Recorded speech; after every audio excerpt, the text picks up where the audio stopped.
Recording by Tommy Howell. The Devil's Funeral by Edward Page Mitchell. I felt myself lifted up from my bed by hands invisible and swiftly borne down the ever-narrowing avenue of time.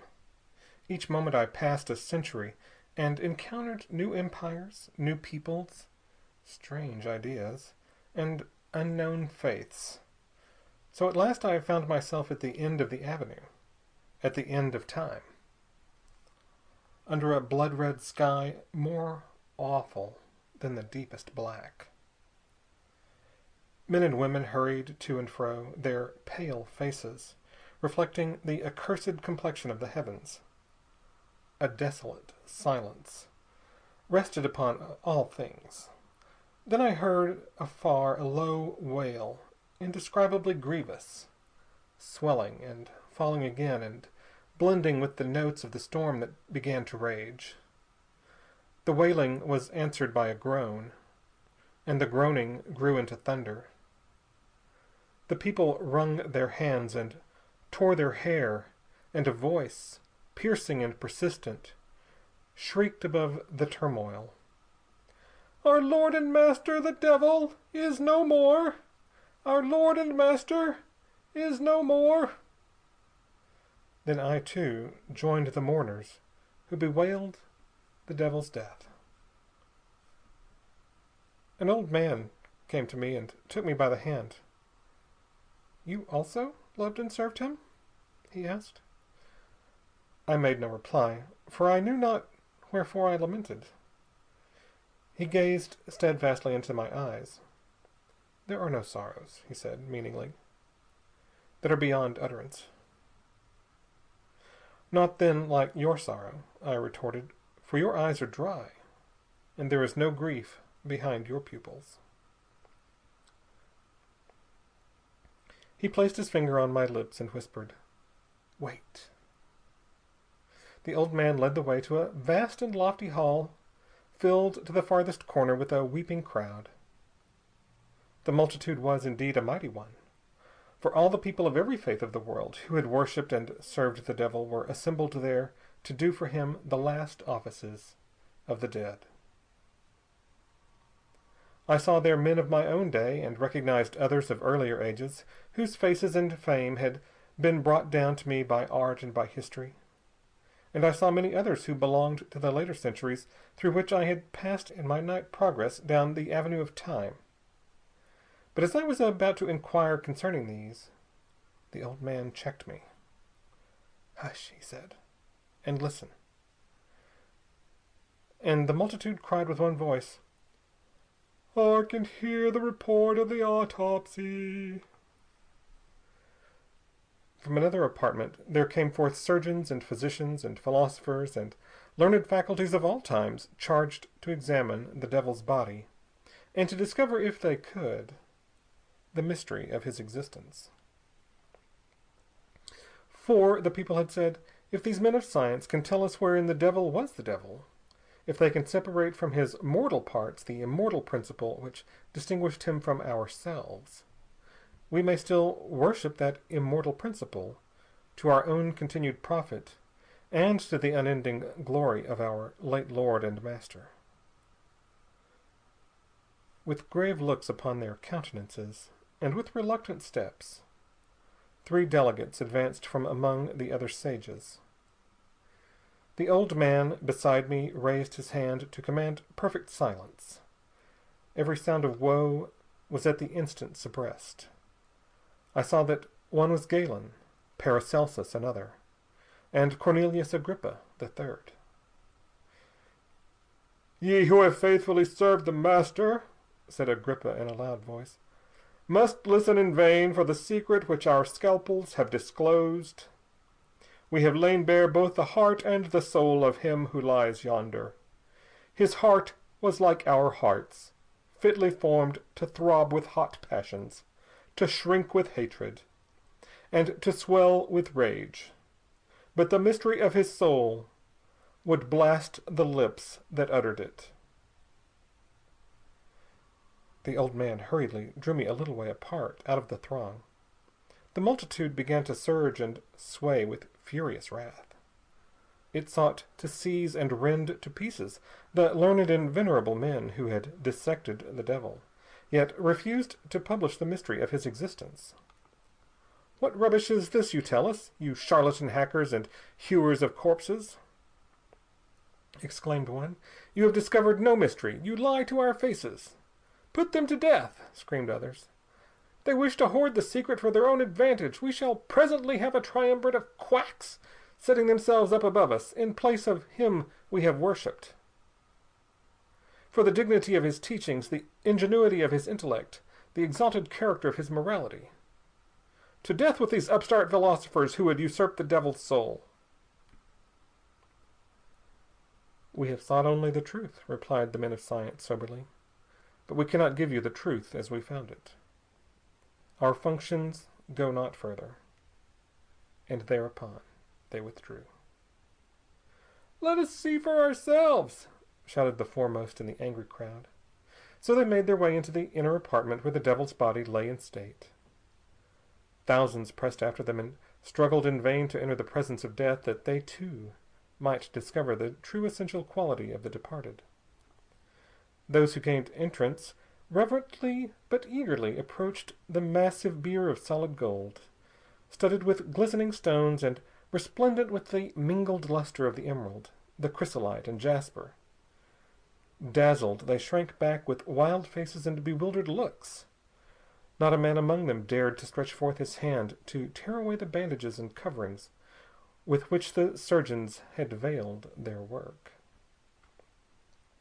Then the old man, who was with me, had silently witnessed the tumultuous scene, drew himself up to a grand height, and said aloud, "Worshippers of the devil, whose majesty even in death holds you subject, it is well that you have not seized the mystery before the time.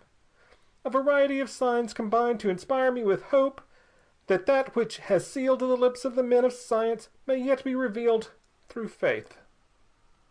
Let us forthwith pay the last sad tribute to our departed Lord. Let us make to his memory a sacrifice worthy of our devotion.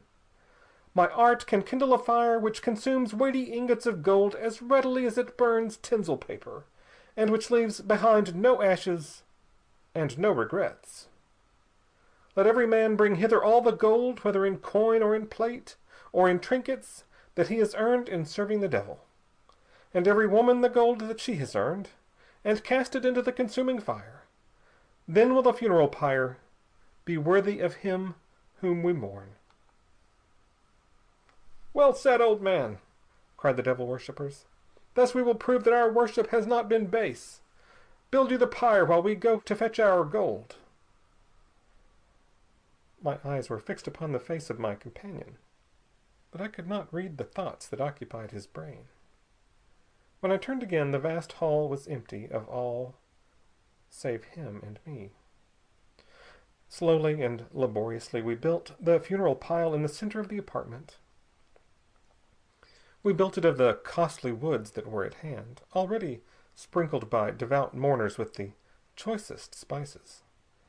We built the pile broad and high, and draped it with gorgeous stuffs.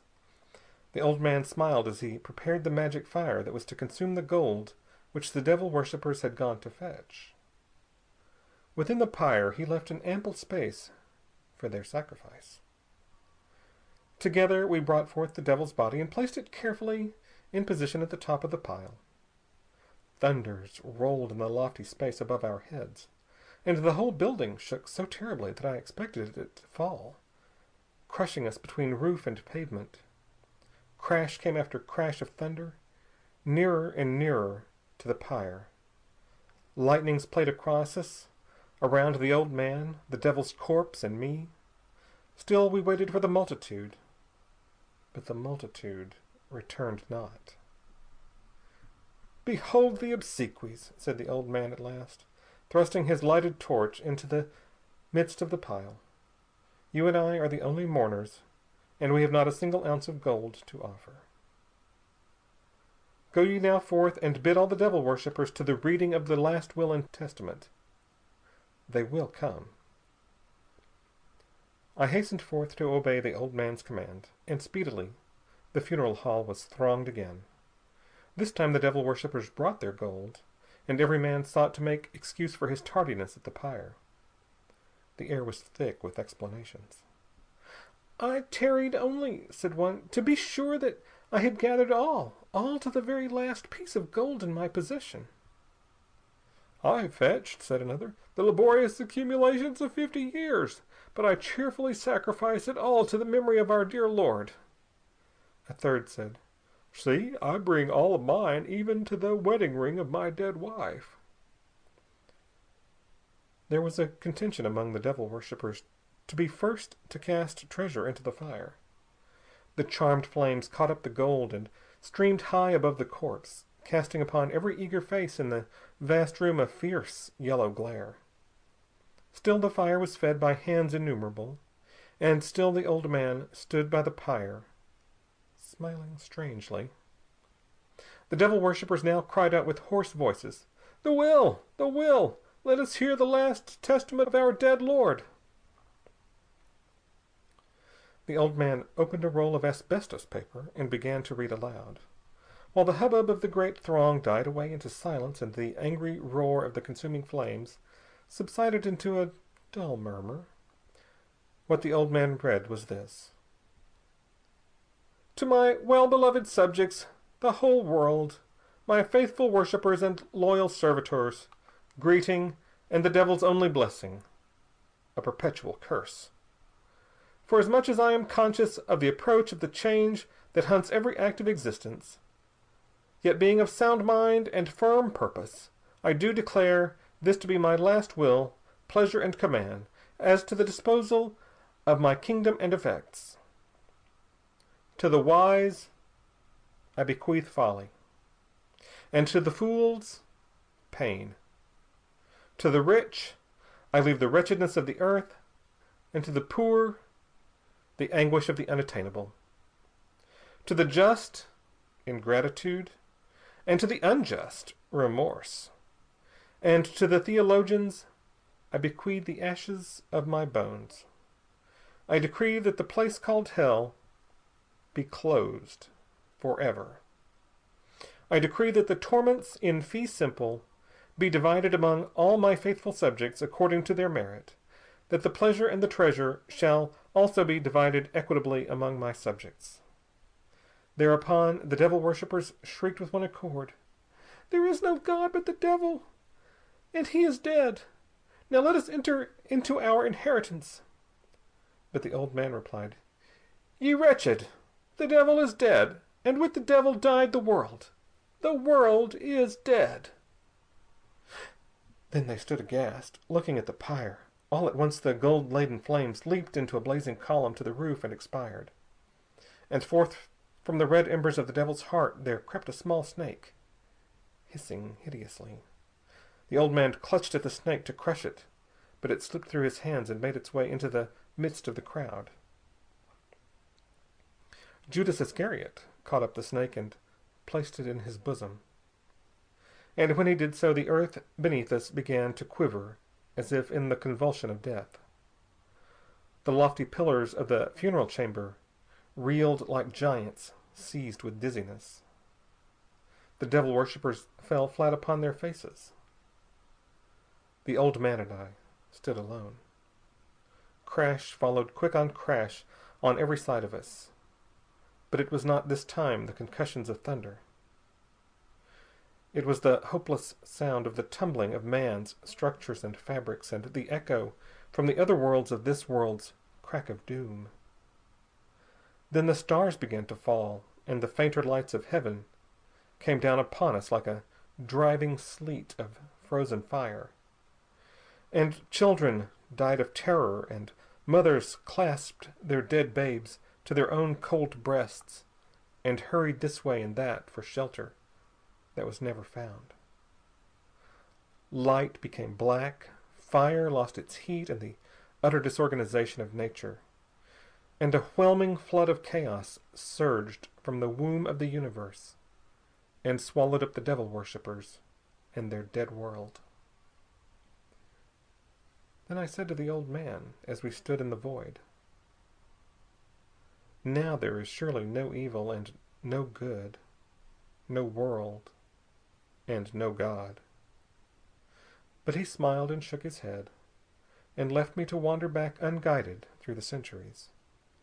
Yet as he disappeared, I saw that high over the ruins of the world, a rainbow of infinite brightness stretched its arch. End of The Devil's Funeral.